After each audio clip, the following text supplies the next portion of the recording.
12% of all video games sold this year were Pokemon titles. This was good for Nintendo, as they were facing strong competition in the console space. Mobile gaming was still in its infancy, and the only realistic option for handheld play was the Game Boy. Pokemon was huge, and so Nintendo dominated the handheld market.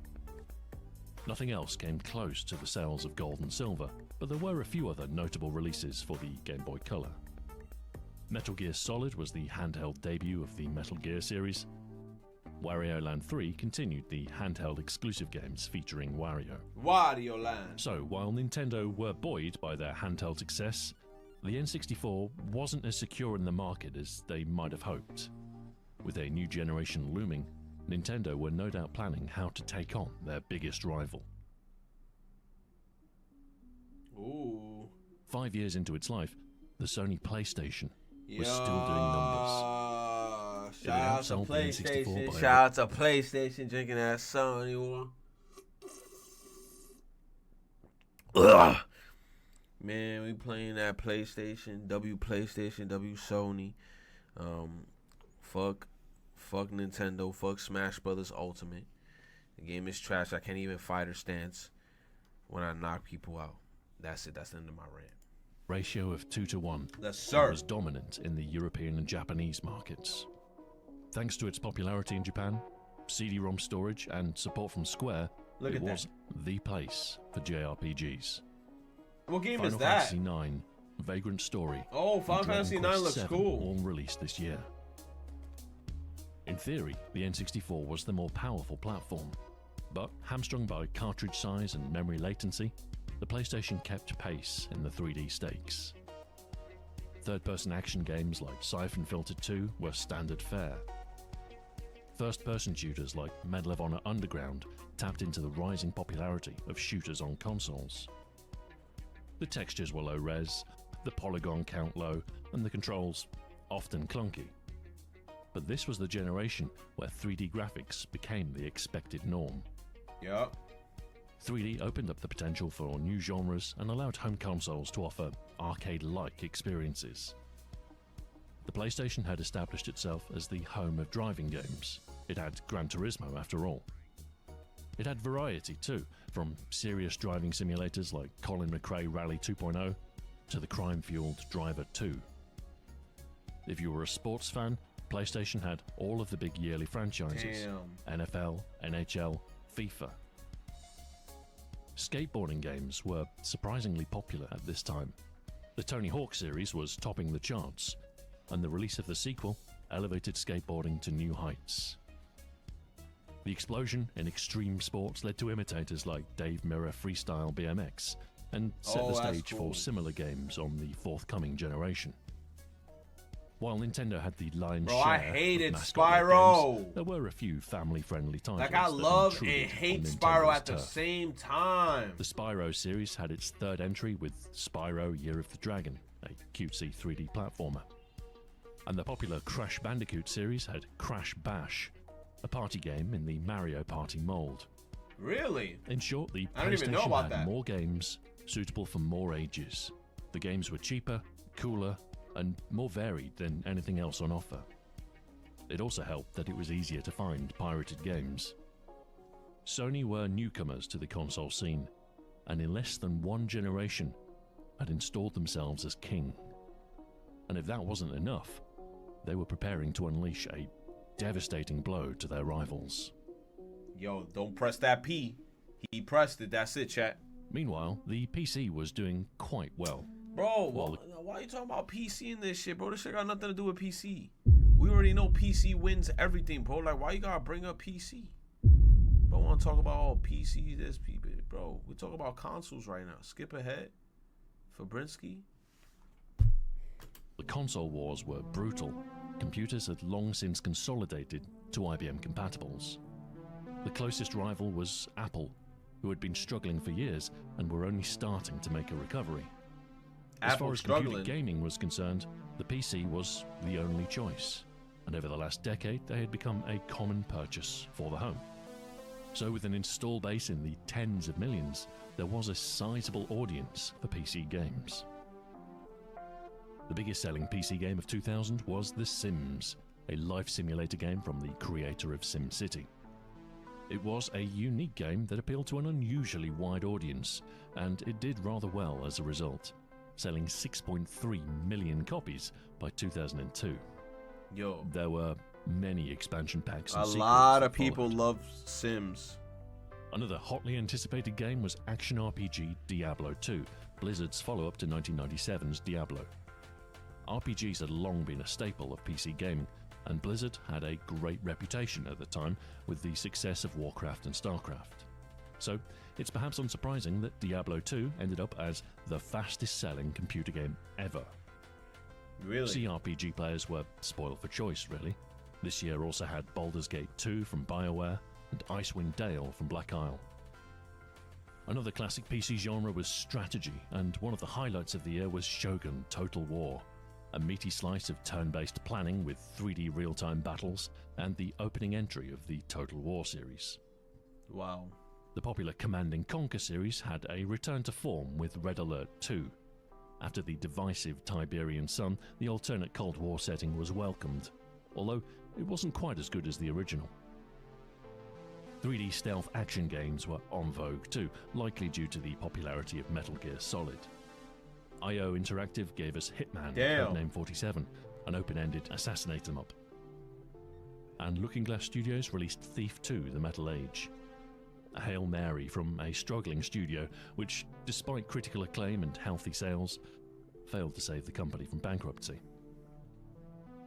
One key advantage of PC gaming that the consoles hadn't yet usurped was online play. The internet was rapidly becoming more and more popular, and for most people, the first, if not the only, device to be connected was the PC. Games like Quake 3 Arena, Unreal Tournament, and Team Fortress Classic had installed themselves as online essentials, and this was the year that Counter-Strike made its debut.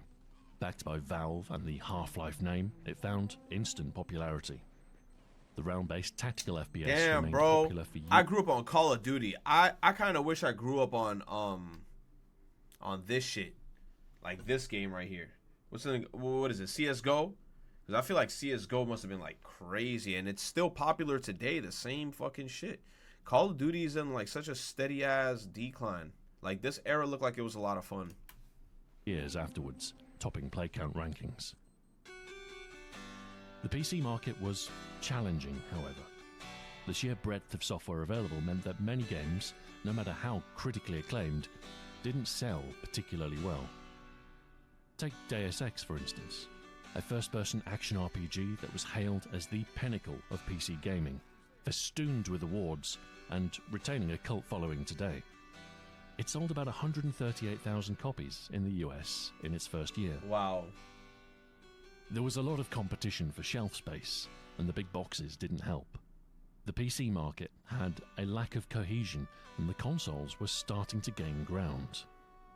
Even PC stalwarts like the point-and-click adventure were struggling. The golden era of LucasArts was over, replaced with an endless string of Star Wars games. Many great PC exclusives of this era failed to gain the traction they deserved. The operative, No One Lives Forever, was a deft blend of camp 60s espionage with first-person stealth action. Damn. And it was very good. It received Stealth with critical a acclaim, Magnum. with some reviewers comparing its innovations to those made in Half-Life. It sold 36,000 copies. Of course, some flops were more deserving than others. Daikatana came out this year too. It was supposed to be the next big FPS from John Romero to exceed Doom and Quake. A promise the game couldn't uphold. Iron Storm forecasted sales of 2.5 million, but its poor reviews scuppered any chance of a hit.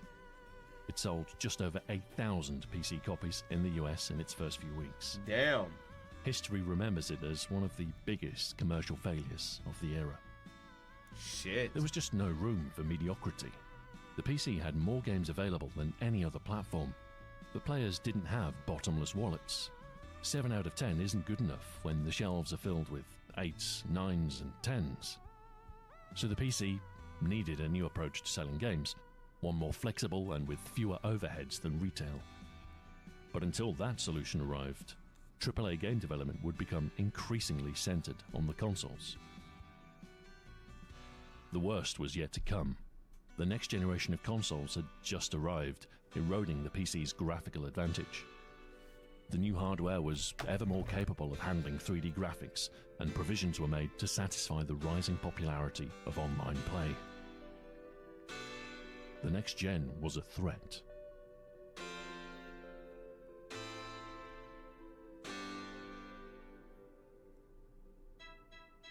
First to market was Sega's Dreamcast, launched the previous year. Sega had struggled during the last generation, with a lukewarm reception to the Saturn and an alarming tower of failed add-ons for the Mega Drive. With Sony taking pole position, Sega couldn't afford any more mistakes. The Dreamcast was developer-friendly, able to port both PC... This is another console I wish I owned.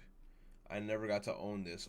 The only memories I have with this console is me going to a Kmart as a kid and playing Sonic Adventure 1, the demo, on a kiosk. That's the most memory I have of that shit. And arcade games easily. It was powerful, came equipped with a modem, and the price was fair. It felt fresh and new, and had a fantastic array of colourful, interesting games. It had a good start. Crazy Taxi was a perfect port of the arcade original. A fast-paced, zany 3D drive-em-up where you have to deliver passengers to their destination as quickly as possible. Bro, Sonic Rings. It was a must-have. It showed off the next generation's capability and tapped into a cultural vibe in a way that few games can. The cel-shaded Jet Set Radio was similarly cool. An urban grind-em-up with jet-powered inline skates and a killer soundtrack. Weirder still was Space Channel 5, a campy rhythm game where you repel an I alien never got attack to by play matching Space Channel actions. 5. It's got a cool 60s sci-fi theme, and Michael Jackson even makes a cameo. Most baffling of all was Seaman, which released in North America this year. I'm not sure what drove Sega to make such weird games, but I'm glad they did. There was nothing else quite like it, and the Dreamcast needed a strong array of games to stand a chance. Exclusives were a big deal, and while Sega may not have had Mario, the Dreamcast was the only place you could play Sonic Adventure. It was also home to Shenmue, which released in the West this year. An ambitious action-adventure life simulator game that was the most expensive video game ever developed at the time. It was good, certainly unique, but not quite good enough to recoup its costs, despite selling 1.2 million copies. Still, it was only on Dreamcast at the time, so it served as a pretty good incentive to adopt the system. Look how you're The looking at him. PlayStation may have had Gran Turismo, but the Dreamcast offered a strong alternative in Metropolis Street Racer, a racing game with an open world and innovative kudos scoring system. In fact, the Dreamcast had most of the PlayStation favourites covered. There was a port of Tony Hawk's Pro Skater 2, and it had its own exclusive version of Resident Evil with Code Veronica. There were a slew of sports games, with all of the major sports covered. Some major franchises were notably absent, but passable alternatives existed. Honestly, the Dreamcast had a really solid library, especially considering how young the console was. Damn, But despite their golazo. best efforts, Sega couldn't instill confidence in the Dreamcast's future. EA weren't interested in developing for the platform, nor Squaresoft. The Dreamcast was good, great even, but it wasn't a PlayStation. Damn. It wasn't a Sony had built PS2. a very powerful brand over the last few years. It wasn't a In a PS2. time awash with bad decisions and risky purchases, the PlayStation was always a safe bet. And now, it was time for the PlayStation 2. The PS2 launched in March in Japan, October in North America, and the following month in Yes, Europe. sir. Anticipation was sky high. Yes, sir. With PS2 scarce on shelves. Yes, and sir. Best $250 console in the million world. in revenue, Yes. taken on the first day alone. Best company. They took away our 1.4 themes. million Fuck it. were sold Still in the Japan best in its company. first month, and 10.6 Shitty ass million company consoles globally practices in its that first is not year. pro-consumer. I don't give a Sega fuck. already Take knew all they my were money, in trouble, Sony. But the Fuck strength that of shit. PlayStation sales by the end of the year made it clear. Gotta pay money for rent? They couldn't Fuck continue. it. Just take my bank. So soon, the PS2 was left standing as the only next-gen console on offer. It was the logical choice. It could play DVDs after Yes, all, it can. and cost about the same as a standalone DVD player anyway. Unusually for a new console, it was backwards compatible with the original PlayStation. Backwards so compatibility. You could carry on playing your favorites until something new arrived. Keep that energy when PS5 drops. Bro, PS5 already out. What are you talking about? What are you talking about, Sora? Like, yo, PS5 been out. Been out. Been out, bruh. I'm trying to keep that pussy wet. I'm trying to make that pussy wet. The complement of launch games for the PS2 was a mixed bag. Enough to cover most genres, but the best was Yo, still SSX, on the bro. way. The annual sports games were perhaps the most important for the launch checklist. EA had the NFL, NHL, and FIFA franchises ready to kick off the next generation. More interesting was SSX, a snowboarding title that scratched the same extreme itch as the Tony Hawk series. It was originally a Dreamcast title, but after EA lost confidence in Sega's console, development shifted to the PS2. What? Driving games were another important part of the PS2's launch lineup. The next Gran Turismo was a year away, so in the meantime there were a few other next-gen options. Nice drift. Ridge Racer 5 was an arcade racer from Namco. Ridge Praised for its tight Racer. racing and next-gen visuals, but criticised for a lack of anti-aliasing and limited content. Rockstar Games were gearing up to dominate the new generation and had 2 racing games on offer ready for launch. Midnight Club Street Racing was a city-focused game with illegal races between exotic imports. Smuggler's Run was an off-road expedition with buggies and other rough-and-tumble vehicles. Fighting games were another popular genre. Tekken Tag Tournament was a spin-off from the popular Tekken series with a new team fighting mechanic. Dead or Alive 2 Hardcore was an updated version of the arcade game for the PS2, regarded as the best of the genre at the start of the generation. The new and exciting first-person shooter genre was starting to make headway on consoles, with the PS2 receiving a port of Unreal Tournament. Damn. Not a patch on the PC original. Double it's kill. Hard to beat local multiplayer action. The exclusive Time Splitters was much better received. I've never seen a Its lot of varied these games, gunplay chat. and characters meshed with better suited gameplay to the console. For third-person shooting action, you had Armored Core 2, Yo. a mecha game by From Software. So they did make Dynasty a Warriors freaking 2 Armored was a Core large-scale 2. strategic hack and Bro, I slash. thought they were just being The PlayStation silly had a and said, reputation fuck it, for let's great release RPGs, Armored Core 3 but to the just selection say, on offer at haha, launch for 2 the other ones PS2 came out. was underwhelming. Bruh. Best of the bunch was Summoner, a 3D Western action RPG from Volition. From Software were also quite prolific, building on the success of their King's Field series. They had 2 games ready for launch, Evergrace and Eternal Ring, although neither You were said, what was I received playing on my particularly PS2? well. No cap. Just Kingdom Hearts. No cap. Just Kingdom Hearts, bro. Just Kingdom Hearts. Give me a sec. Give me a sec. Let me go take a whiz. No Khalifa.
trying to beat that pussy whip. Trying to make that pussy whip.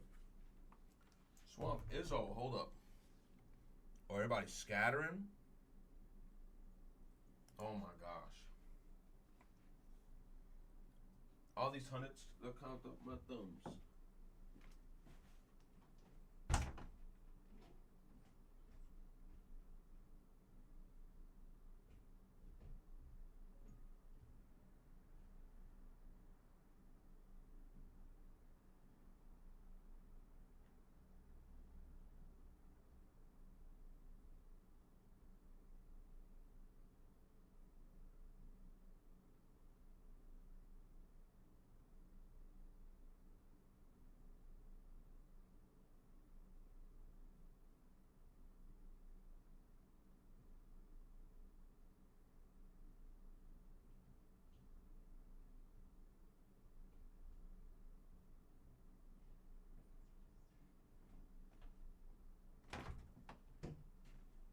I'm trying to beat that pussy. I'm trying to make that pussy wet.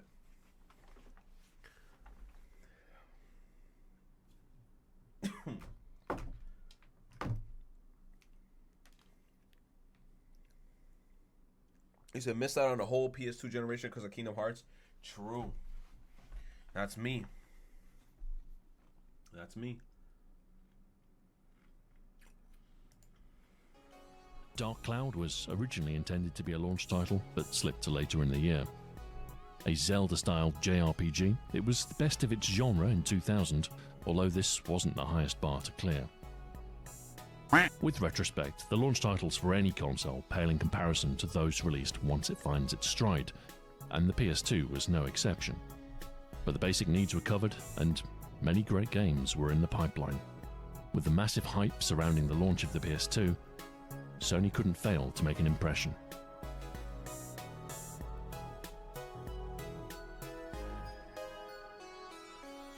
With a strong launch and practically no competition, Sony had put themselves in the driving seat for the next generation. The PS2 was a capable system with 3D graphics that looked truly next-gen. From the messy, brutal console wars of the previous generation, a clear victor had emerged. Sega had been bested and were planning their exit from the industry. The 3DO and Jaguar, nothing but a distant memory. Nintendo remained and were preparing their next-gen competitor. Imagine Sega but jumps they'd been in in the shadow of the PlayStation for a while, and with the PS2's head start, they had a mountain to climb. Even the PC was feeling the effects of the PlayStation's influence. Although the last decade had been great for the adoption of the platform for games, the lack of a standard configuration made it difficult to target. There is something to be said for the simplicity of a console, and the monolithic hardware was starting to become more appealing for both consumers and developers.